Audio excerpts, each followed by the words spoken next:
నాలో ఏమన్నా ఉన్నదేమో చూడము, నిత్య మార్గమున అన్నట్టు. దేవుడికి ఆయాస్కరమైన జీవితం. దావీదు ఆ విషయంలో, ఆ ఒక్క విషయంలో అంటే నీకు ఆయాస్కరమైన ఏమైనా నా దగ్గర ఉందేమో ప్రభువా అని అనడానికి, ప్రతి రాత్రి నా పరుపును తేలజేయుచున్నాను అని మాట్లాడతాడు. ప్రభువా అంటే ఆయన తన పాపం చేసేసాడేమో అని కాదు, బహుశా నేను పాపం చేసేటువంటి అవకాశం ఉంది, నాకు తెలియకుండా నేను ఏమన్నా పాపాన్ని మాట్లాడానేమో, నాకు తెలియకుండా నేను ఏమన్నా అవిధేయుడుగాను అవిధేయురాలుగాను ఉంటున్నానేమో, దయతో నన్ను క్షమించండి ప్రభు అని చెప్పేసి అని అనేక మందికి, కొన్ని లక్షల మందికి మాదిరికరంగా ఉన్నటువంటి దావీదు భక్తుడు అంటున్నాడు, నీకు ఆయాస్కరమైనగా నేను ఉంటున్నానా? మనం ఉదయం లేచిన దగ్గర నుంచి రాత్రి నిద్రపోయే వరకు కూడా మన జీవితంలో ప్రభు నేను నీకు ఆయాస్కరంగా ఉంటున్నానా, నీకు దుఃఖకరంగా ఉంటున్నానా, లేదంటే నీకు అనుకూలంగానే ఉన్నానా అని మనం పరిశీలన చేసుకుంటా ఉండగలగా. ఎక్కడైనా దేవునికి ఆయాస్కరంగా అనిపించినట్లయితే దేవుడు మనకు బయలుపరుస్తాడు. ఎక్కడైనా అనిపించినట్లయితే అది మన వరకు కరెక్ట్గానే కనిపిస్తూ ఉంటుంది. ఎప్పుడు నీకు సమస్య వచ్చినప్పుడు, ఎప్పుడు నీకు ప్రాబ్లం వచ్చినప్పుడు ఖచ్చితంగా నువ్వు ఆ ప్లేస్లోకి వెళ్ళి ఆలోచన చేయగలిగాలి. ఆ ప్లేస్లోకి వెళ్ళి ఖచ్చితంగా అంటే నేను ఆ స్థితిలో ఉంటే నా పరిస్థితి అట్లా ఉండేది అనే విధంగా. ప్రార్థన అవసరత కావచ్చు, ఇంకొకటే కావచ్చు, ఆర్థిక సంబంధమైనటువంటి ఇబ్బంది కావచ్చు, అనారోగ్యం కావచ్చు, ఏదైనా కానీ నువ్వు ఆ ప్లేస్లోకి వెళ్ళిపోవాలి ఖచ్చితంగా. నీతో ఎవరైతే మాట్లాడుతున్నారో నువ్వు ఆ స్థానంలోకి వెళ్ళిపోయి నువ్వు దేవుడి సన్నిధిలో ప్రార్థన చేయగలవు. అప్పుడు నీకు భారం కలుగుతుంది ఖచ్చితంగా. నువ్వు రక్షించబడ్డాను అని అనుకుంటున్నావు, నేను రక్షించబడ్డాను అని అనుకుంటున్నావు, మారు మనసు లేకుండా నువ్వు బాప్తిజం ఎన్నిసార్లు తీసుకున్నా సరే నువ్వు పరలోకానికి మాత్రం చెందలేవు. దేవుడు నీ హృదయాన్ని చూస్తాడు, నీ శరీరాన్ని, నీ పై వస్త్రధారుని, వేషాన్ని, ఇదేమి కూడా దేవుడు చూడడు. దేవుడు చూసేది కేవలం నీ హృదయాన్ని చూస్తాడు. నీ హృదయం దేవుడికి అంగీకారంగా అనుకూలంగా ఉందా లేదా, లేదంటే ఆయాసకరంగా ఉందా, చిన్నదైనా సరే. కొన్ని సందర్భాల్లో ఏదైనా ఒక వార్త మీ పిల్లల గురించి కానీ, భార్య గురించి కానీ, భర్త గురించి కానీ ఏదైనా వినకూడని వార్త ఏదైనా వింటే కొంచెం అనిపిస్తుంది, అయ్యో నాకు ఈ వార్త కొంచెం బాధం కలిగించింది, ఆయాసాన్ని కలిగించింది, నాకు దుఃఖాన్ని కలిగించింది. ఈరోజు దేవుని వాక్యం మనకు తెలియజేస్తున్న మాట ప్రకారంగా ఒక చిన్న విషయంలోనైనా సరే నువ్వు దేవుడిని దుఃఖపెట్టడానికి వీల్లేదు. దేవుడు ఒకటే మనం జ్ఞాపకం చేసుకుందాం, యజమానుడు సంతోషంగా ఉంటే కుటుంబం అంతా కూడా సంతోషంగా. నీ వలన తండ్రి సంతోషించగలిగితే, నీ వలన దేవాదేవుడు సంతోషంగా ఉండగలిగితే నీ జీవితం అంతా కూడా సంతోషంగానే ఉంటుంది. కానీ యేసయ్య నిన్ను బట్టి సంతోషించే విధంగా నీ ప్రవర్తన ఉందా? యేసయ్య నిన్ను బట్టి ఆనందించే విధంగా నీ జీవిత విధానాలు ఉన్నాయా? ఒకసారి మనల్ని మనం పరిశీలన చేసుకుంటూ ఉండగలగాలి. దావీదు ఒకవేళ తనకు తెలిసినంత వరకు, లేదంటే మనకు తెలిసినంత వరకు, లేఖనాల్లో రాయబడినంత వరకు కూడా ఒక రకంగానే, ఒక విధంగానే ఆయన పాపాన్ని కలిగి ఉన్నాడు, పాపాన్ని చేశాడు అనుకున్నట్లయితే ఆయన దినదినమూ ఏడుస్తూనే ఉన్నాడు, కన్నీటి కలిసి దినదినమూ కన్నీటి ప్రార్థన అనుభవాన్ని కలిగి ఉంటా ఉన్నాడు. మనం ఒక్కరోజు కూడా మోకాళ్ళు వేసి దేవుని సన్నిధానంలో ప్రార్థన చేయడానికి మనకి మోకాళ్ళ నొప్పులు, అవి నొప్పులు, ఇవి నొప్పులు అని మనం చాలా దుఃఖంతో బాధపడుతుంటాం. వాక్యంలో రాయబడుతుంది కదా, వాక్యానికి వ్యతిరేకమైన పని ఒక్కటి చేసినా నువ్వు దేవుడికి ఆయాసకరంగానే ఉన్నావు, దేవుడికి వ్యతిరేకంగానే ఉన్నావు. నీ కుటుంబాన్ని, నీ సొంత కుటుంబాన్ని, నీ సొంత సహోదరుని నువ్వు ప్రేమించకపోయినట్లయితే నువ్వు దేవుడికి ఆయాసకరంగా ఉన్నావు అన్న విషయం నీకు అర్థం ఉందా? వాడికి అన్యాయం చేయని, మేలు చేయని, చేయకపోని, నీకు రావాల్సినటువంటి ఆశనంతో కూడా దోచుకుని వెళ్ళిపోని, ఏమైనా సరే పర్వాలా, కానీ వాడికి ఎంత అన్యాయం చేశాడు మీకు తెలియదు. మీకు తెలిస్తే కనీసం వాడి దగ్గరకు కూడా వెళ్ళినవారు మీరు అనే మాట మీరు మాట్లాడినా సరే, శారీరకంగా అలా అనిపించినా సరే, ఆత్మీయత దేవుని యొక్క వాక్యం ఏం చెప్తుందంటే, ఆఖరికి నీకు కత్తి పెట్టి చంపడానికి నీ మీదకి వచ్చినా, నిన్ను ఉరివేసినా సరే క్షమించమనే చెప్తాను దేవుని వాక్యం. క్షమించమని చెప్తా ఉంది. యేసుప్రభువు వారు ఆయన చేసిన పని అదే. ఆయన చేతుల్లో మేకలు కొట్టిన వారినే దేవుడు క్షమించినప్పుడు నువ్వు ఎందుకు క్షమించలేకపోతా ఉన్నావు? ఇందాక కీర్తనలో ఒక చిన్న కరెక్షన్, తోమ చేతుల్లో ఆ తోమ గాయాల్లో వేలు పెట్టి చూడలేదు. చూడమని యేసుప్రభువు వారు అన్నారు అంతే. బట్ ఆయన మాటను బట్టి, అవిశ్వాసాన్ని బట్టి ఆ మాటని దేవుడు పలికారు. వాక్యంలో రాయబడిన ప్రకారంగా దేవుడు చెప్తారు, దేవుడు ఆయన చేతుల్లో గాయాలు చేసినటువంటి వారిని క్షమించగలిగినప్పుడు నేను ఎవరండి చేతుల్లోను కాళ్ళలోను గాయాలు చేసింది? ఏ తప్పు చేయకుండా, ఏ మాట కూడా మాట్లాడకుండా. మరెందుకు నీ సహోదరుని ప్రేమించలేని పరిస్థితిలో ఉంటావు? ఎందుకు నీ కుటుంబాన్ని ప్రేమించలేని పరిస్థితిలో ఉంటావు? ఆవిడకి అలాగే ఉండాలండి, ఆయనకి అలాగే ఉండాలండి, ఆయన ఎందుకు నువ్వు వ్యవహరిస్తా ఉన్నావు ఆ విధంగా? దేవుడు నీ పొరుగువారినే నీ పొరుగువారిని ప్రేమించమన్నారు దేవుడు. అట్లాంటి నీ కుటుంబాన్ని విడిచిపెట్టమన్నారా దేవుడు? నీ తల్లిని విడిచిపెట్టమన్నారా దేవుడు? నీ తండ్రిని, నీ సహోదరుని విడిచిపెట్టమన్నారా? అన్ని బాగుంటే నువ్వు ప్రేమిస్తావా? ఏదైనా కొంచెం ఇబ్బంది కలిగింది అని అనిపించే సమయానికి ఖచ్చితంగా నువ్వు అని ద్వేషిస్తా ఉన్నావా? దేవుడు అంటున్నాడు, నీ జీవితంలో నాకు ఆయాస్కరమైనటువంటి యొక్క మాటలు మన జ్ఞాపకం ఆయాస్కరమైనటువంటి యొక్క మాటలు మన జీవితంలో ఏవైతే మనం కలిగి ఉన్నామో, go to the mixer, just change the mode check. ఆయాస్కరమైనటువంటి యొక్క మార్గము, ఆయాస్కరమైనటువంటి యొక్క క్రియలు నీలో ఉన్నాయి అని చెప్పేసినని దేవుడు నాతో మాట్లాడుతూ అని అంటుంటే, ఇప్పుడు దేవుడు దావీదుని ఏమి వేలు పెట్టి పాయింట్అవుట్ చేసి చెప్పట్లా, కానీ ఆయనే తను తాను పరిశీలన చేసుకుంటాడు, తను తాను విమర్శించుకుంటాడు, తను తాను ఈ విధంగా మాట్లాడుకుంటున్నాడు. ఏమంటాడంటే, నీకు ఆయాస్కరమైనది ఏదైనా నాలో ఉందేమో నన్ను క్షమించమని చెప్పేసినని ఒక విధంగా దేవుడు తను సర్వ్ చేసుకుంటున్నాడు. నానా ఈరోజు డైరెక్ట్ రికార్డింగ్ మొత్తం అంతా రికార్డ్ అవుతుంది, మధ్యలో మాట్లాడేలా చెప్తుంది.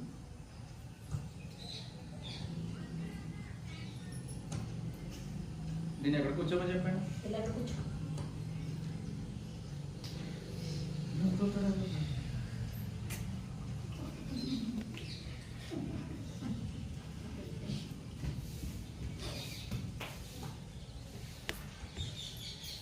దేవుడికి ఆయాస్కరమైన క్రియ ఒక్కటి ఉన్నా సరే మనకు అది ఎలాగైతే చిన్న విషయంలో బాధపడతాం, వాడు ఇప్పుడు చిన్నగా ఏదో అలా చేస్తున్నాడు, వాడి వయసుకి అది తగిలిందే కరెక్టే, కానీ కొద్దిగా ఆయాస్కరంగా అనిపించింది, ఇబ్బందిగా అనిపించింది, కొద్దిగా డిస్టర్బెన్స్ అనిపించింది. ఎప్పుడైతే అభ్యంతరం అనిపించిందో దాన్ని నేను సరి చేసుకోవడానికి ట్రై చేశాను కదా, మరి దేవుడు సరి చేసినప్పుడు మనం ఎందుకని సరి చేయబడలేకపోతున్నాం? దేవుడు మనల్ని ఆయన వాక్యం ద్వారా హెచ్చరిస్తా ఉన్నప్పుడు ఎందుకు మనం సరి చేయబడలేకపోతున్నాం? నా గురించి అన్నారు ఆయన, ఆవిడ నా గురించి అన్నది కరెక్టే, ఆయన కాదన్నది దేవుడు నీ గురించి మాట్లాడుతూ ఉన్నారు, ఆమె కాదన్నది పరిశుద్ధాత్ముడు నీ గురించి మాట్లాడుతున్నాడు. కాబట్టి నేను సరి చేసుకోగలగాలి. ప్రభువా, నేను నీకు ఆయాసకరంగా ఉన్నానేమో, అందుకని నా జీవితం ఎట్లా ఉంది? నీకు దేవుడికి మధ్యలో ఉన్నటువంటి అడ్డుగోడలన్నీ కూడా మొత్తం కూలిపోగలిగాడు. యెషయా భక్తుడు మాట్లాడుతుంటాడు, మీ పాపములు దేవుని యొక్క ముఖాన్ని మరుగు చేస్తున్నట్టుగా ఒక గోడ వల్ల ఉండిపోయినాయి, కాబట్టి నీ పాపాలన్నీ తొలగిపోవాలి. అప్పుడు దేవుని యొక్క ముఖం నీకు తేటగా కనపడుతుంది. దేవుని ముఖాన్ని నువ్వు చూడలేనప్పుడు, దేవుని యొక్క కార్యాలని నువ్వు ధ్యానం చేయలేనప్పుడు, దేవుని యొక్క వాక్యాన్ని నువ్వు ఏ విధంగా నీకు అర్థం చేసుకోగలుగుతూ ఉంటావు? ఎలా నువ్వు దేవునికి ఆయాసకరంగా లేకుండా ఉండగలుగుతావు? ఇప్పటికీ కూడా మనం చాలా సందర్భాల్లో నీ జీవితం ఎలా ఉందంటే దేవునికి ఆయాసకరంగానే ఉంది. నీ క్రియ, నీ చూపులు, నీ మాటలు, నీ తలపులు దేవునికి ఆయాసాన్ని కలిగించే విధంగా ఉన్నాయి, దుఃఖాన్ని కలిగించే విధంగా ఉన్నాయి. అందుకనే పరిశుద్ధాత్ముడు మనతో ఈ మాట జ్ఞాపకం చేశాడు. ఫస్ట్ మొదట నువ్వు మారు మనసు పొందడానికి ప్రయత్నం చేయి. మొదట నీలో దేవుడికి ఆయాస్కరమైనది ఏదైతే ఉందో వాటన్నిటిని కూడా తీసేసుకోవడానికి ప్రయత్నం చేయి. ఆ తర్వాత నువ్వు దేవుని యొక్క వాక్యాన్ని పాటించి, ఆ తర్వాత నువ్వు రక్షించబడి, ఆ తర్వాత నువ్వు కొన్ని ఆత్మను రక్షించడానికి ప్రయత్నం చేయి. నీకు మారు మనసు లేకుండా ఒక ఆత్మను రక్షించి తీసుకుని వచ్చావు అనుకోండి, ఒకవేళ వాళ్ళు నీకంటే బాగా పాటలు పాడితే, ఒకవేళ నీకంటే ఎక్కువగా ప్రార్థన చేస్తే, నీకంటే ఎక్కువగా దేవుని సన్నిధిలో పరిచయం చేస్తున్నట్లయితే నీకేమనిపిస్తుంటుంది? నిన్నగాక మొన్న వచ్చింది ఈమె, నిన్నగాక మొన్న వచ్చాడు ఈయన, నాకంటే ఎక్కువగా చేస్తున్నాడు. అనే అసూయ ఒకవేళ నీ హృదయంలో కలిగితే ఖచ్చితంగా కలుగుతుంది. ఎప్పుడో తెలుసా? నువ్వు దేవుడికి ఆయాసకరంగా ఉన్నప్పుడు. ముందు నుంచి ఉన్నాము, నేను నేర్చుకోలేకపోయాను, నువ్వు బాగానే చేస్తున్నావు అని వారిని ప్రోత్సహించేటువంటి వారంగానే మనం ఉండగలగాలి. ఎంతవరకు నీ ప్రోత్సాహాన్ని అందించగలుగుతా ఉన్నావు. దేవుడికి ప్రార్థన చేసినప్పుడు, ప్రభువా నీకు ఆయాసకరమైంది నేను ఏమన్నా కలిగి ఉన్నానా? దావీదు సరి చేసుకుంటున్నాడు, మనల్ని మనం సరి చేసుకోగలగాలి. దేవుడికి ఆయాసకరమైన క్రియలు అంటే మనం అనుకుంటా ఉంటాం, ఈ శరీర సంబంధమైన క్రియలు, ఆత్మీయమైన క్రియలు. మీరు క్రమంగా దేవుడి సన్నిధికి సమయానికి రాకపోయినా సరే దేవుడికి ఆయాసకరమైన క్రియ. ప్రతి ట్రైన్కి, ప్రతి బస్కి, ప్రతి విషయంలోనూ సమయానికి ఉండేటువంటి మనం దేవుని యొక్క సన్నిధానంలో ఎందుకు సమయానికి ఉండలేని పరిస్థితుల్లో ఉంటున్నాం? అది దేవుడికి ఆయాసకరమైంది కదా? మైక్ వినపడాలి, డ్రమ్ వినపడాలి, కాంగో వినపడాలి, అది దేవుడికి ఆయాసకరమైంది కదా? ఎప్పుడు కూడా ఖచ్చితంగా ముందుగానే ఉండగలుగుతా ఉండాలి. మా నాన్నగారు మమ్మల్ని చిన్నప్పుడు దేవుని మందిరానికి తీసుకెళ్ళేటప్పుడు వేరే ఊరు వెళ్ళాలి. దగ్గర దగ్గర సుమారుగా ఒక 30 గంట జర్నీ నాకు తెలిసినంత వరకు, అంటే అప్రాక్సిమేట్గా చెప్తున్నా, నాకు గుర్తులేదు. మేము వెళ్ళేసరికి ఎవరు వచ్చి ఉండేవాళ్ళు కాదు. అంతకుముందు మమ్మల్ని తీసుకెళ్ళేవారు మా నాన్నగారు. అంతకుముందు తీసుకువెళ్ళి అప్పుడు మామూలుగానే బరకాలు ఉండేవి. చర్చ్ మొత్తం క్లీన్ చేసి మా నాన్నగారు తుడిసి, మా అమ్మగారు మళ్ళీ వేరే పని అన్ని చక్కబెట్టి, మా చెల్లి బాగా చిన్నపిల్ల, ఎత్తుకునే అంత వయసు. నేను కూడా మా నాన్నగారితో పాటు ఆ బరకాలు వీటిని వేసే పనిలో సహాయం చేస్తూ ఉండేవాడిని. చిన్నపిల్లలు కదా, వాళ్ళు చెప్పే వాక్యాలు కూడా పెద్దగా అర్థమయ్యేవి కాదు. ఇంకొక విషయం ఏంటంటే అప్పుడు సండే స్కూలే లేదు. ఏం నేర్చుకున్నా దేవుని సన్నిధిలో నేర్చుకోవాలి, పెద్దల ఆరాధనలో నేర్చుకోవాలి. సండే స్కూల్ అంటే ఏంటో తెలియదు అప్పట్లో. అయిపోయిన తర్వాత అయిపోయే వరకు కూడా ఉండేది. మళ్ళీ అందరూ వెళ్ళిపోయిన తర్వాత అన్నీ చక్కబెట్టేసిన తర్వాత అప్పుడు మా ఫ్యామిలీ మేము వెనక్కి వచ్చేవాళ్ళం. నిజానికి మేము వేరే ఊరి నుంచి వస్తా ఉన్నాం. నిజానికి మేము ఎప్పుడు వెళ్ళిపోవాలి? ముందే వెళ్ళిపోవాలి. కానీ ముందు వెళ్ళేవాళ్ళం కాదు.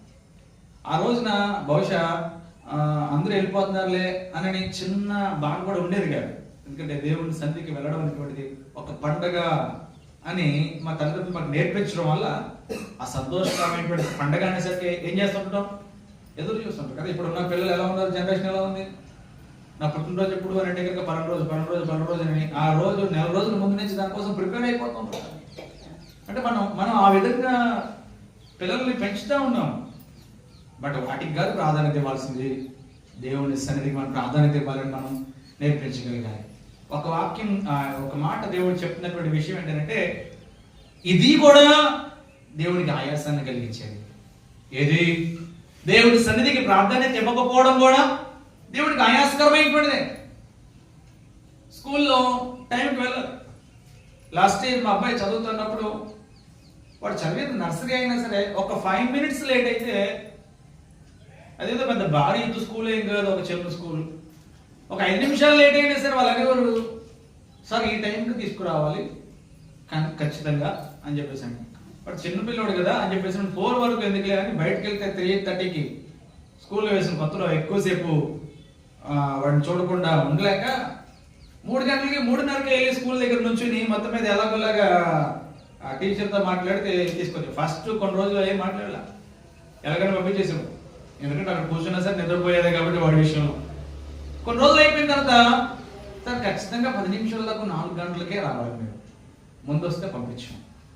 అలాగే ఉదయాన్నే 9 లోపే తీసుకుని రావాలి, మీరు లేట్కి వస్తే ఆ రోజు ఖచ్చితంగా ఆబ్సెంట్ పడుతుంది. అప్పుడు కొంచెం తండ్రిగా మా అబ్బాయిని, ఆడే చిన్నోడు, వాడు ఏదో టైంలో వస్తున్నాడు కదా, రావడం అలవాటు చేయాలి కదా అనే విధంగా. లాస్ట్ అయిపోయిన తర్వాత, అరే వాడు చిన్నపిల్లాడు, ఆడికి ఏం చెప్పేస్తున్నారు వీళ్ళు, వాడికి అంత టైమా, రూలా, అది ఇదా అని చెప్పేసి అనుకున్నాను. రాను రాను వాళ్ళు చెప్పింది కరెక్ట్. ఎవరి కోసం? మన కోసమే, మన పిల్లల క్షేమం కోసం, వాళ్ళకి ఒక క్రమశిక్షణ అలవాటు చేయడం కోసం. సో ఒకవేళ ఆ పొజిషన్లో నేనున్నా సరే అంతే, మనం ఆ స్థితిలోకి వెళ్ళి నుంచుంటే, ఆ సీట్లోకి వెళ్ళి కూర్చుంటే మనం చేసేది కరెక్టో రాంగ్ అనేటువంటి క్లియర్గా అర్థమవుతుంది. కానీ ఈరోజు మనం చాలా సందర్భాలు ఏం చేస్తామో తెలుసా? దేవునికి ఆయాసాన్ని కలిగించే క్రియలు చేస్తాము. పరిశుద్ధాత్ముడు, ఆత్మస్వరూపమైనటువంటి దేవుడు మీకంటే ముందుగానే దేవుని యొక్క మందిరంలో ఉంటే, అయ్యో నేను ఈ రోజు ఏం మాట్లాడాలి వీళ్ళతో, ఈ రోజు వీళ్ళు ఏ హృదయాన్ని కలిగి ఉన్నారు అని చెప్పేసి దేవుడు మీ కొరకు సిద్ధం చేసి ఉంచితే, ఆయన ఆహారాన్ని సిద్ధం చేసి ఉంచితే మీ ఆత్మను బ్రతకాలని వీడేం చేస్తున్నారు తెలుసా? పర్వాలేదులే అనేటువంటి విధానంలో ఉంటే మరి దేవుడికి ఆయాస్కరమైనది కాదా? దేవుడికి ఆయాస్కరమైనది కాదా? కాబట్టి దేవుడికి ఆయాస్కరమైన నీలో ఏమున్నా సరే దాన్ని ఖచ్చితంగా ఏం చేయాలి?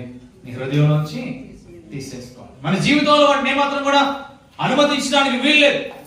ఏది మన జీవితంలో రాకూడదు. ప్రతిరోజు మనం చెక్ చేసుకుంటా ఉండాలి. దేవుని యొక్క సన్నిధిలో నేను దేవుడికి ఆయాస్కరంగా ఉంటున్నానా? కొన్ని సందర్భాల్లో దేవుని సన్నిధిలో ఉండి ఫోన్ చూసుకుంటూ ఉంటున్నాను. దేవునికి ఆయాస్కరమైందే. కొంతమంది పాటలు రాసుకునే వాళ్ళు ఉంటారు. కొంతమంది ఎక్కువగా పిల్లలు అట్లాంటివి చేస్తా ఉంది. ఇట్లాంటి దేవునికి ఆయాస్కరమైందే. కొంతమంది పాటలు పాడుతున్నప్పుడు వాక్యం తీసి చదువుతుంటారు. దేవుడికి ఆయాస్కరమైందే. మన అప్పుడు నేను వాక్యమే కదా చదువుతున్నాను, నువ్వు వాక్యమే చదువుతున్నావు, కానీ అది సమయం కాదు. వ్యక్తిగతంగా నువ్వు ఒక సమయం కేటాయించబడింది. ఆ సమయంలో నువ్వు అక్కడ వాక్యాన్ని ధ్యానం చేయగలిగాలి. ఇప్పుడు నేను వాక్యాన్ని బోధిస్తున్నప్పుడు, దేవుడు మనతో మాట్లాడుతున్నప్పుడు ఇది కాకుండా ఈ తర్వాత అధ్యాయం ఏదో బాగుందని చెప్పేసి వరుసగా చదివేయడం అది కరెక్ట్ కాదు. ఎవరు చేస్తారో తెలుసట్లే? క్రమంగా ఇంటి దగ్గర వాక్యం తీయలేని వాళ్ళు, వాక్యం ధ్యానం చేయలేని వాళ్ళు చేస్తారు. మరి ఇవన్నీ దేవుడికి ఆయాస్కరమైనవి కావా? నువ్వు చేసే పనులన్నీ సరైనవేనా? దేవుడి యొక్క సన్నిధానంలో చాలా సందర్భాలు పాటలు పాడుతున్నాం, చప్పట్లు కొట్టట్లేదు, వాయిద్యాలు వాయించట్లేదు, అంటే పాట వచ్చినా సరే నోరు తెరవట్లేదు, వాళ్ళని చూసి వీళ్ళని చూసి పళ్ళు కిలించుకుంటా కూర్చునేటువంటి పరిస్థితిలో కనబడతా ఉంది. దేవుడు చూస్తున్నాడు. నేను జాగ్రత్త. దేవుడి దృష్టి నుంచి మనం ఎవరూ కూడా మన యొక్క దృష్టిని, మన జీవితాన్ని పక్కకి మరపలేదు. ఆయన కను దృష్టి లోకమందంతటా సంచారం జరుగుతూ ఉంది. ఈ రోజే అన్ని ఆరాధనలు జరుగుతున్నా సరే ప్రతి ఆరాధనలో కూడా దేవుని యొక్క దృష్టి మనల్ని అందరినీ కూడా దృష్టిస్తానే, గమనిస్తానే ఉన్నాడు. కాబట్టి మనం ఏం చేస్తాం? దేవుడు తెలియదా? నీ హృదయం దేవుడు తెలుసు. నీ శరీర సంబంధమైన ప్రవర్తన బట్టి నీ పక్కలు కనపట్టొచ్చేవో కానీ నీ హృదయం దేవుడికి తెలుసు. వాక్యానికి వ్యతిరేకంగా నువ్వు చాలా సందర్భాల్లో ప్రవర్తిస్తున్నటువంటి యొక్క పరిస్థితుల్లో ఉంటావు. దేవునికి ఆయాస్కరంగా ఉండడానికి వీల్లేదు. వాక్యంలో మత్తయి సువార్త 7:14 దేవుడు మాట్లాడుతుంటారు. ఆ 2 మార్గాలు ఉన్నాయని చెప్పేసి తెలియజేస్తూ ఆయన అంటున్నటువంటి యొక్క మాటని మనం చదువుదాం. ఇరుకు ద్వారమును ప్రవేశించుడి, నాశనమునకు పోవు ద్వారము వెడల్పును, ఆ దారి విశాలమునై ఉన్నది, దాని ద్వారా ప్రవేశించువారు అనేకులు. జీవమునకు పోవు ద్వారము ఇరుకును, ఆ దారి సంకుచితమై ఉన్నది, దాన్ని కనుగొని వారు కొందరే. ఇక్కడ ఏం మాట్లాడుతున్నారు ఆయన? 2 ద్వారాలు. ఇరుకు ద్వారం ఒకటి, విశాల ద్వారం ఒకటి. ఇరుకు ద్వారమున ఇరుకుగా ఉంది అని చెప్పేసి అనేక మంది దీంట్లో ఎవరు వెళ్తారులే అనే విధంగా ఎవరు వెళ్ళట్లేదంట. ఈ దినాల్లో సువార్త కూడిక అని అంటే, ఏదైనా ఉపవాస ప్రార్థన అని అంటే, ఒకవేళ అమ్మ భారం కలిగి ప్రార్థన చేద్దాం, ఉపవాసం అండి, మీరు దేవుడి సన్నిధికి రండి అని అన్నారు అనుకోండి, బహు తక్కువ మంది కనపడతారు. బహు తక్కువ మంది. ఎలాగా? శుక్రవారం ఉపవాస ప్రార్థనకు వచ్చిన వాళ్ళలాగా, ఆల్రెడీ ప్రేయర్కి వచ్చిన వాళ్ళలాగా బహు తక్కువ మంది కనపడతారు. మరి అది దేవునికి ఆయాస్కరమైనది కాదా? సో అట్లాగే అది ఎలా ఉందంటే ఇరుకుగా ఉంది. ప్రతిసారి ప్రార్థనకి ఎవరు వస్తాడండి? ఇరుకుగా ఉంది, అది ఇబ్బందిగా ఉంది నీకు. ప్రతిసారి మోకాలు ఎవరు వేస్తారు? ఇరుకుగా ఉంది. కాబట్టి నువ్వు వెళ్ళలేకపోతున్నావు. ప్రయాణం చేయడం కష్టం, కానీ ఖచ్చితంగా ప్రయాణము చేయగలిగాలి. ఉదయాన్నే బయలుదేరేటప్పుడు చెప్పాను కదా నాకు పూర్తిగా నేను అంటే రాత్రికాల సమయం వెళ్ళేటప్పుడు ఈ రైలు వస్తుంది అన్నటువంటి ప్లానింగ్ ఏం లేదు. లేదంటే అన్ని సదుపాయాలు ఉన్నాయి వేసుకోవడానికి, కానీ ఏం పట్టుకుని వెళ్ళా. ఉదయాన్నే తెల్లవారుజామునే బయలుదేరాను. 3 గంటలకు లేచాను. 3 గంటల నుంచి వర్షం వస్తూనే కంటిన్యూ. సో తర్వాత మాస్టర్ గారిని డ్రాప్ చేసి ఆమె కూడా తడుచుకుంటూనే బస్కి వెళ్ళాను. అక్కడ దింపేసి నేను హెడ్ ఒకటే కొంచెం తడవకుండా ఉంది, మిగిలింది వణుకొచ్చేస్తున్నా సరే దగ్గర అంతసేపు డ్రైవ్ చేయను. ఈరోజు నేను చాలాసేపు డ్రైవ్ చేశాను చలికి.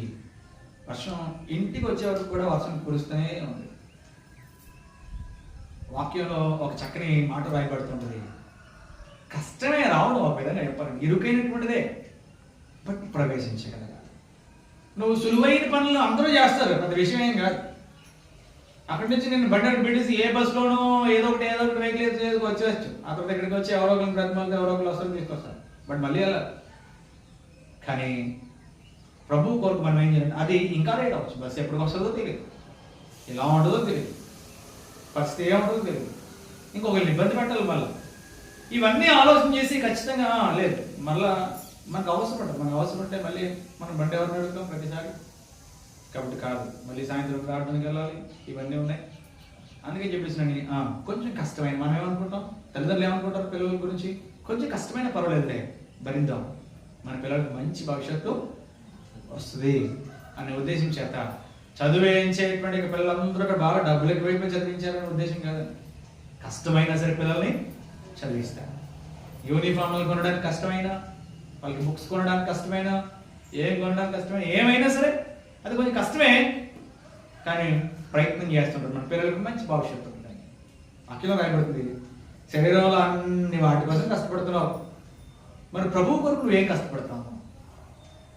ఇరుకుగా ఉంది ద్వారం, ఇబ్బందిగా ఉంది అని చెప్పేసి అనుకుని ఆగిపోతున్నావు. నువ్వు నేను ప్రవేశించలేకపోతున్నాను, ఈరోజు నేను మోకాళ్ళు వేయలేను, ఈరోజు నేను ప్రార్థన చేయలేను, ఈరోజు నేను ఉపవాసం ఉండలేను, ఇలాగా నీకు నువ్వు సమర్థించుకుంటూ అది నీ వరకు నీకు కరెక్టే, బట్ దేవుడు కదా ఆయాసాన్ని కలిగిస్తుంది అనే విషయం నీకు అర్థం కావట్లేదు.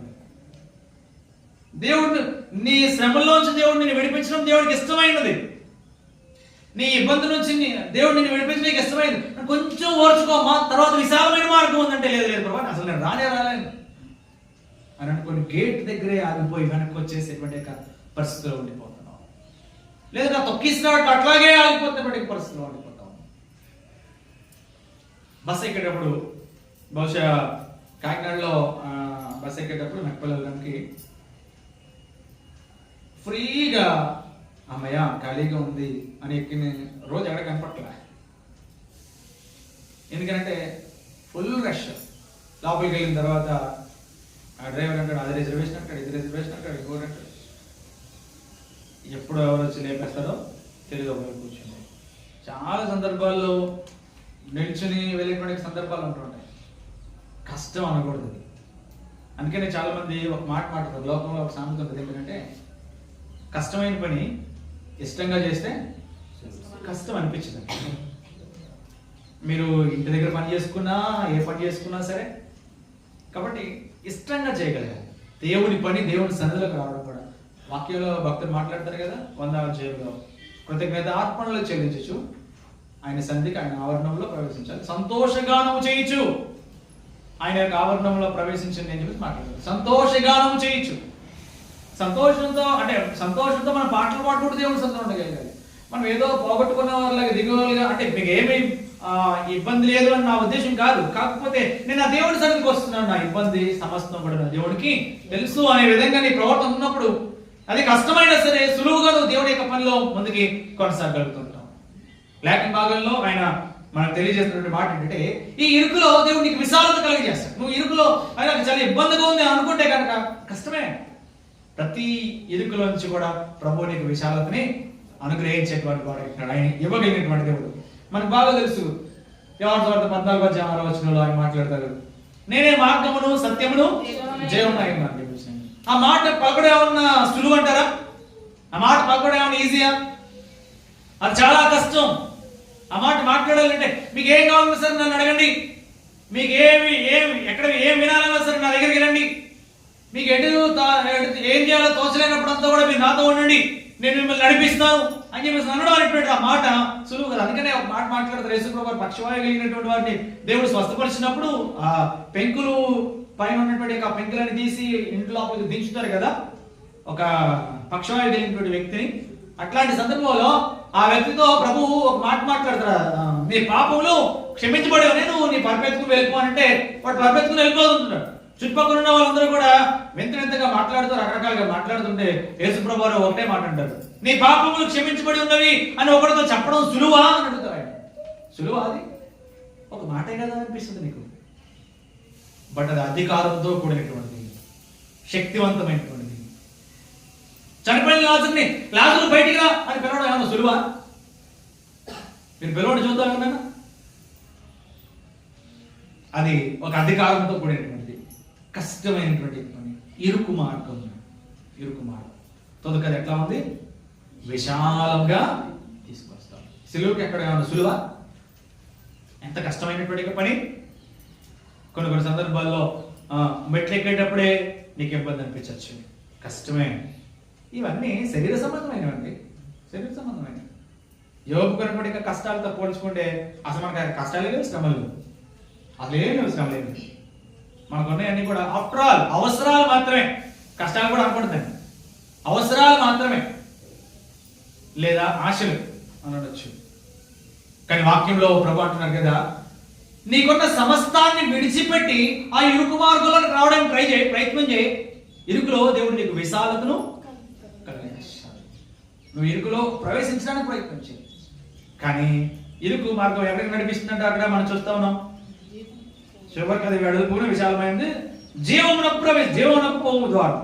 ఇరుకు కాదు దాని ఆ దారి సంకుచితమైనది, దానికి కనుగొని వారు. ఇరుకు మార్గం ఎంతమంది వెళ్తున్నారు అండి? కొంతమంది వెళ్తున్నారు. అది విశాలమైన మార్గంలో దాన్ని కనుగొని వారే కొంతమంది అంటున్నాడు ఆయన. దాన్ని కనుగొని వారే కొంతమంది. వాక్యంలో రాయబడుతూ ఉంది, ఇరుకు మార్గంలో ప్రవేశించిన నాశనమునకు పోవు ద్వారమే వెడల్పుగా ఉంది.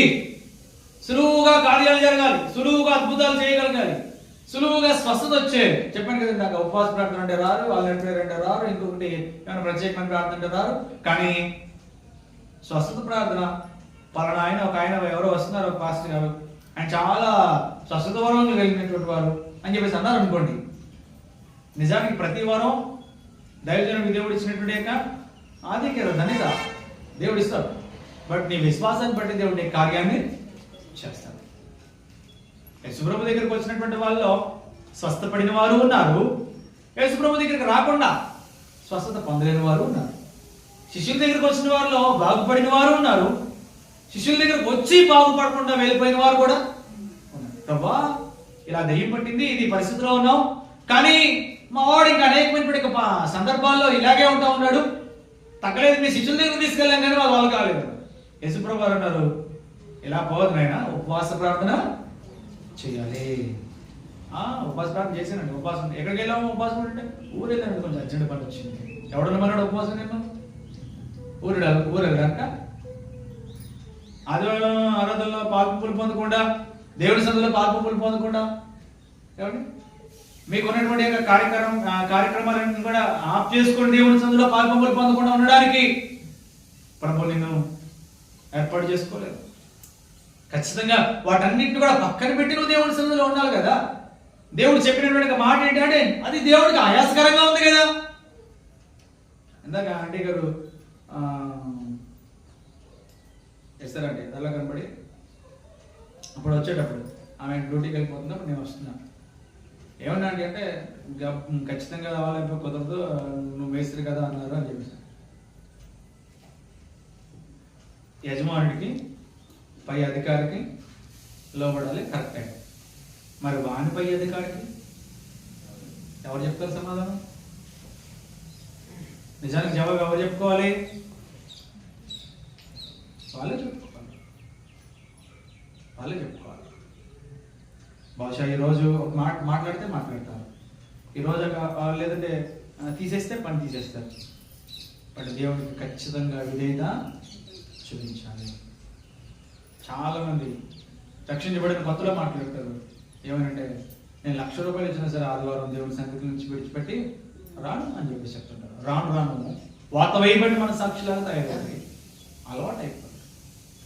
మరి అది దేవుడికి ఆయాస్కరమైనది కాదా? దేవుడికి ఆయాస్కరమైనది కాదా? వారానికి ఒకసారి, 2 వారానికి ఒకసారి మనకి ఏదైనా ఎమర్జెన్సీ ఉంటే, బలహీనత ఉంటే, అనారోగ్యం ఉంటే కాదా మనం చేయట్లేదా? చేస్తున్నాం కదా. చాలా సందర్భాల్లో అదే విధానాలు మనం కలిగి ఉంటా ఉన్నాం. వాక్యానికి వ్యతిరేకమైన ధోరణులు కలిగి ఉంటా ఉన్నాము. వాక్యానికి వ్యతిరేకమైన ధోరణి. రాత్రి కాకినాడ వెళ్ళినప్పుడు షారన్ వాళ్ళ నాన్నగారికి కొంచెం అనారోగ్యంగా ఉందని చెప్పేసి అని చూడడానికి పరామర్శించినాను. అయిపోయిన తర్వాత చదివేటప్పుడు ఈ రోజు నుంచి డ్యూటీకి వచ్చామన్నారట. నేనట్టుతో ఆయన కొంచెం క్యూర్ అయ్యాడు, బాగానే ఉంది. ఈ రోజు నుంచి డ్యూటీకి వచ్చామంటే ఇప్పుడు పాస్టర్ గారు అన్నారు సోమవారం అదే ఆదివారం ప్రార్థన ఉంది కదా, ఇప్పటికి 4 రోజులు సెలవు, ఇంకొక్క రోజు సెలవు మీకు ఎక్కువైపోయిందా అని అడిగింది. అది ఆలోచించలేదు, నేను పొద్దున్నే రేపు వచ్చేస్తానని చెప్పేసి చెప్పాను.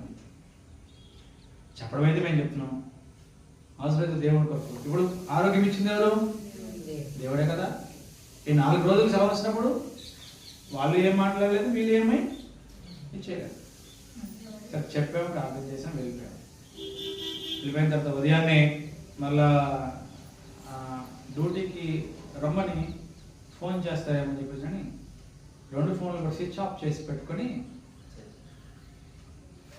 సాయంత్రం మధ్యాహ్నం దేవుడి మందిరంలో పాల్గొని పొందడానికి ఆగిపోయాడు. దేవుడికి స్తోత్రం. చెప్తే వినాలి ఫస్ట్. ఒకవేళ మనం లోపడకపోయినట్లయితే కనుక దేవుడికి తెలుసు. మనం అనుకుంటాం, నేను ఒక మాట చెప్తాను, ఒకవేళ ఆదివారం నువ్వు ఎంత సంపాదించినా సరే దానికి డబల్ నువ్వు నష్టపోతావు తర్వాత ఖచ్చితంగా. అది మీకు అర్థం కాదు. ఇది కొంచెం మనకి బాధాకరంగా అనిపిస్తూ ఉంటుంది, కానీ సత్యం అది. నేను నష్టపోతున్నాను అనేటువంటి భావన నీకు అనిపించకుండా చాలా నష్టపోతుంటాం. దేవుని సన్నిధి అంత ప్రాముఖ్యమైనది. మిగిలిన 6 దినాలు దేవుడు చెప్పారు కదా, మిగిలిన 6 దినాలు నువ్వు పని చేసుకో. ఒక దినం నువ్వు దేవుని యొక్క మందిరంలో ఉండడానికి ప్రయత్నించే. వాక్యంలో మనం చూస్తా ఉన్నాం కదా, అట్లాంటి సందర్భాలు ఒకటి జ్ఞాపకం చేసి నేను ముగింపులోకి వస్తాను. మొదటి సమూయేలు గ్రంథము 2వ అధ్యాయం 12వ వచనాన్ని మనం ధ్యానం చేద్దాం. మొదటి సమూయేలు గ్రంథము 2వ అధ్యాయము 12వ వచనాన్ని మనం ధ్యానం చేస్తే, భక్తుడైనటువంటి సమూయేలు ఒక చక్కనైన విధానాన్ని ఆయన కలిగి ఉంటూ ఆయన మాట్లాడుతుంటారు. ఏలీ కుమారులు యెహోవాను ఎరిగిన వారే ఎరుగని వారే మిక్కిలి దుర్మార్గులై ఉండేది. చాలు. ఆ తర్వాత ఈ కాలంలో సమూయేలు బాలుడిగా ఉన్నటువంటి దినాల్లో జరిగినటువంటి సందర్భం ఇది. తన దైవజనుడైనటువంటి యొక్క ఏలీ గారు, అంటే తన యజమానుడైనటువంటి ఏలీ గారు సమూయేలును చాలా చక్కగా పెంచగలుగుతూ ఉన్నారు. దేవుని పరిచయంలో పెంచగలుగుతున్నారు. సేవకులకి తోడుగా తల్లి ఇంకా అక్కడే ఇచ్చేసింది, విడిచిపెట్టేసింది, దేవుని మందిరంలో విడిచిపెట్టేసింది.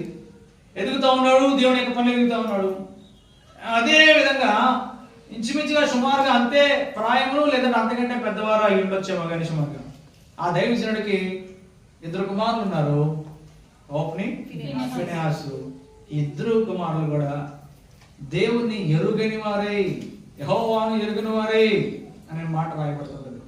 వారు దేవుణ్ణి గ్రహించలేని స్థితిలో ఉంటారంటే తెలియదు, అవ్వాలంటే తెలుసు, బట్ కాబట్టి వినలేనటువంటి పరిస్థితుల్లో ఉంటారు. వాళ్ళు తన తండ్రికి ఆయాసకరమైన జీవితాన్ని ప్రారంభించారు. ఎంత కఠినమైనటువంటి విధానం అంటే కనుక, సాధారణంగా బలి అర్పించిన తర్వాత ఆ యొక్క మాంసంని ఉడకబెట్టి ఇవన్నీ కూడా చేసి యాజకులకి అప్పగించడం, ఇట్లాంటివన్నీ కూడా చేస్తూ ఉండేటువంటి వాళ్ళు ఆ దినాల్లో. దహన బలి అర్పించేటప్పుడు, ఈ సమాధాన బలి అర్పించేటువంటి దినాల్లో. అలాంటి సందర్భంలో ఈ యాజకుడు వెళ్ళకుండగానే, ఇంకా అసలు అక్కడ ప్రార్థన జరగకుండగానే, ఇంకా బలి అర్పించేది లేకుండగానే ఈయన ఏం చేసేవాడు అంటే, ఈ కుమారులు ఏం చేసేవాడు, వెళ్ళి ముందు ఇది నాకు ఇచ్చేయండి, మాకు ఇచ్చేయండి, యాజకుడు కావాలి, మీరు ఎప్పుడో తీసుకొచ్చేదాకా ఆయన వెయిట్ చేయాలా అని తీసుకుని పోయి యాజకునికి పెట్టేవారు కాదండి. వీళ్ళు తమ సొంత పనుల కోసం వాడుకుంటూ ఉండేవారు, వాళ్ళు తింటూ ఉండేవారు. ఈ విషయాలన్నీ కూడా ఏలీ గారికి తెలియదు. కొన్ని రోజులు గడుస్తూ వచ్చింది. వాళ్ళు మిక్కిలి దుర్మార్గులు ఏరి అని చెప్పేసి దేవుడి యొక్క వాక్యమే తెలియజేస్తుంది.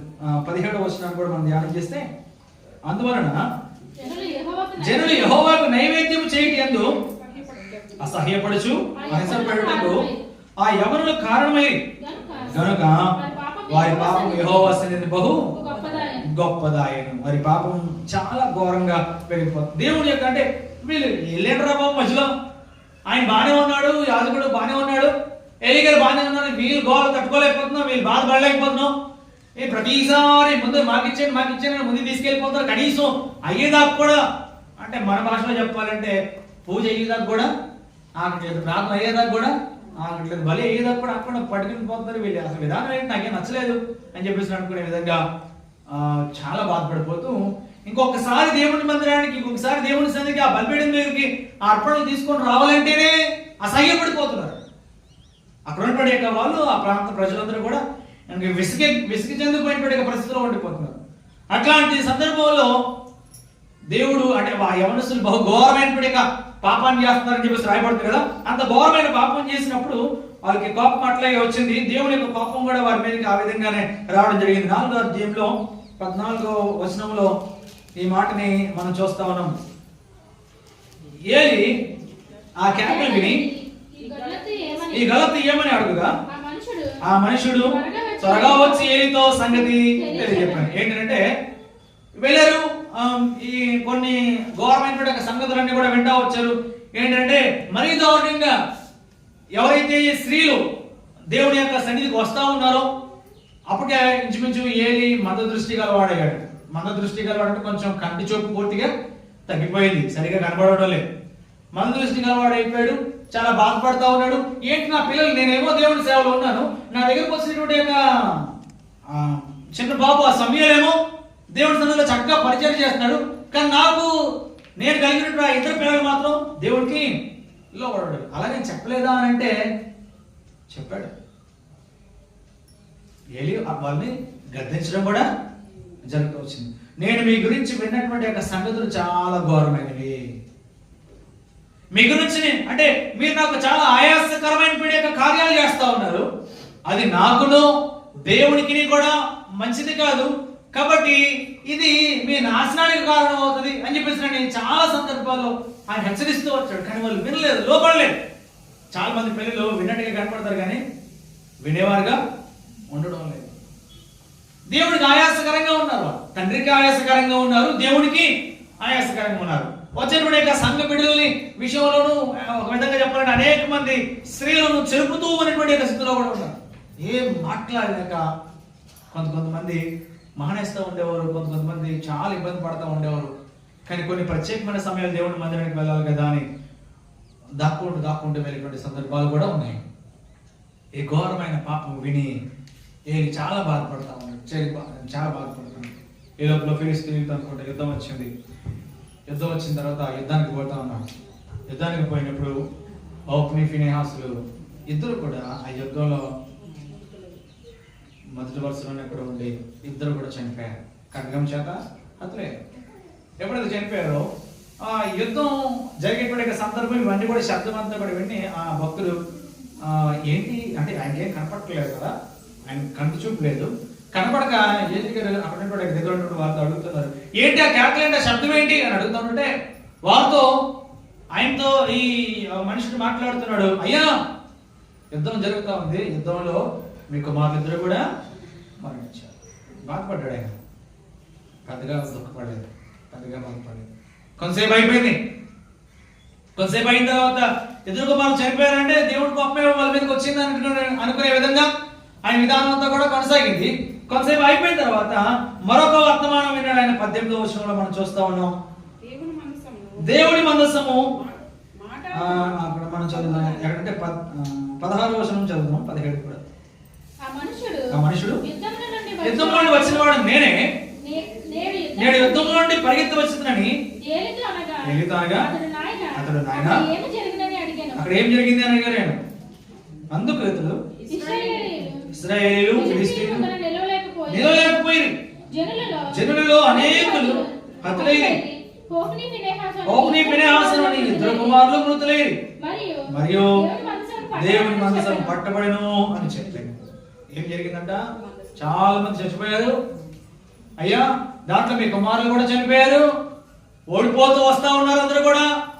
పైగా దాంట్లో పాటు చివరిగా ఆయన చెప్తున్నటువంటి మాట, దేవుని మందసం కూడా పట్టబడింది. 18వ వచనం చూడండి. దేవుని మందసము అని మాట పలకగానే ఏలి ద్వారము దగ్గర ఉన్న పీఠం మీద నుండి వెనుకకు పడి నడివెరిగి చనిపోయాడు. ఎంత ఘోరమైన సన్నివేశం. కొడుకులు చచ్చిపోయారు, బాధ లేదు. యుద్ధం వచ్చింది, ఇశ్రాయేలు అందరూ ఓడిపోతున్నారు, బాధ అనిపించలేదు. నిజమైన భారాన్ని కలిగి ఉన్నాడు కాబట్టి తన పిల్లల విషయంలో పశ్చాత్తాపడుతూ ఉన్నాడు. ఇంకో వాళ్ళు మారలేని పరిస్థితుల్లో ఉన్నాడు. ఆయన చేయాల్సిన ప్రయత్నాలు చేసి ఉండొచ్చు, ఇంకా చేయాల్సిన ఏమైనా ఉంటే కొంచెం చేయలేకపోయి ఉండొచ్చు. అందుకని అవును ప్రభా, నేను కూడా నీకు ఆయాస్కరంగా ఉన్నానేమో, అందుకే నా పిల్లలు ఇలా ఉన్నారేమో అని అనుకుని బహుశా తను తాను తగ్గించుకునే పరిస్థితుల్లో ఉండొచ్చు. కానీ చివరిగా దేవుని మందసం పట్టబడింది అనే మాట వినగానే, ఆ మందసం అనే మాట వినగానే ఆ కూర్చున్న పేట మీద నుంచి వెనక్కి పడిపోయి జారిపోయి మెడ విరిగి చనిపోయాడు. అతని మరణానికి కారణం. నీలో దేవునికి ఆయాస్కరమైంది ఏదైనా సరే నీలో ఉన్న వాక్యాన్ని తీసి పక్కన పడేస్తుందన్న విషయాన్ని జ్ఞాపకం చేసుకో. నువ్వు కలిగి ఉన్న వాక్యం, నువ్వు విన్న వాక్యం సాతానుడు ఎత్తుకుని పోతున్నాడు, దుష్టుడు ఎత్తుకుని పోతున్నాడు. నువ్వు దేవుడికి ఆయాసకరంగా ఉంటున్నావు, ఉపవాసం ఉండలేని స్థితిలో ఉంటున్నావు. సరే, ఉపవాసం కూడా పక్కన పెట్టి మోకాళ్ళు వేసి ప్రార్థన చేయలేని స్థితిలో ఉంటున్నావు. వ్యక్తిగతంగా నువ్వు ఎంతసేపు నువ్వు దేవుడి సన్నిధిలో భయపడుతున్నావు? ఒక ఆయన గురించి వెళ్తామని సేవ చేస్తున్నారు. ఒక ఆయన ఏం చేస్తారంటే ప్రతిరోజు క్యాలెండర్లో వాక్యం చదువుతారంట. బైబుల్ తీసి బైబుల్ చదివేది ఎంత ఘోరమైన పరిస్థితి. వెళ్ళేటప్పుడు రోజు పొద్దున్నే మీ పనులకి వెళ్ళేటప్పుడు షాప్ దగ్గర ఏదో ఒక బిస్కెట్ ప్యాకెట్ కొనుక్కొని తినేసి వెళ్ళిపోవచ్చు. అది సిద్ధపరిచిందే. ఏమవుతారు, కొన్ని రోజులకి చచ్చిపోతారు. మీ శరీరంలో చనిపోతుంది. మీ ఆత్మ కూడా అలాంటి స్థితిలోనే ఉంది. నువ్వు దేవుడికి ఆయాసకరంగా ఉంటున్నావు. నువ్వు నిత్య మార్గంలో వెళ్ళట్లా, ఇరుకైన మార్గంలో వెళ్ళట్లా, విశాలమైన వెడల్పైన మార్గానికి నువ్వు చూసుకొని వెళ్ళిపోతావు. కష్టపడు. దేవుడు నేను ఎందుకు శ్రమ పెడుతున్నాడు తెలుసా? ఇరుకైన మార్గంలో శ్రమ ఉంటుంది ఖచ్చితంగా. ఆ ఇరుకైన మార్గంలో నుంచి లోపలికి వెళ్ళడానికి ఇబ్బందిగానే ఉంది, కానీ తుదకు అది విశాలతను తీసుకొస్తుంది. జీవమునకు పోవు ద్వారము, జీవమునకు పోవు మార్గము ఇరుకును సంకుచితమునై ఉన్నది. కుచించిపోయినట్టుగా ఉంటుంది. ఒక్కొక్కరు వెళ్ళినట్టుగా అనిపిస్తుంటుంది. కానీ అలా వెళ్ళగలిగినప్పుడు మాత్రమే మీరు కొన్ని సందర్భాల్లో లోక సంబంధమైన విధానాలు మీరు చూసినట్లయితే అన్నిలో చాలా మందిని కొన్నిసార్లు చూస్తుంటాం. ఏ ఒక్క బొమ్మల మధ్య నుంచి కింద నుంచి దూరుతూ ఉంటుంటారు కొంతమంది. అది దాంట్లో వాళ్ళు పట్టరు. అయినా సరే కొంచెం లావుగా ఉన్న వాళ్ళు కూడా చాలా ప్రయత్నం చేసి వెళ్తుంటారు. ఏంటంటే దాంట్లో ఏదో మోక్షం ఉందనుకో, ఆ ఎక్కువలో చవతలకు వెళ్ళడం ఏదో గొప్ప భాగ్యం, గొప్ప ధన్యత అని చెప్పేసి అనుకుంటూ ఉంటారు. నిజమైన సత్యం ఉద్దేశం మనకు అర్థమవుతున్నప్పుడు దాన్ని మాత్రం చాలా చులకనగా తీసుకుంటాం. ఇరుకులో ఉన్నావు, ఇంకా ఇరికించబడిపోయే పరిస్థితిలో ఉంటుంటావు. తుదకు అది నీకు విశాలతను తీసుకొస్తుంది.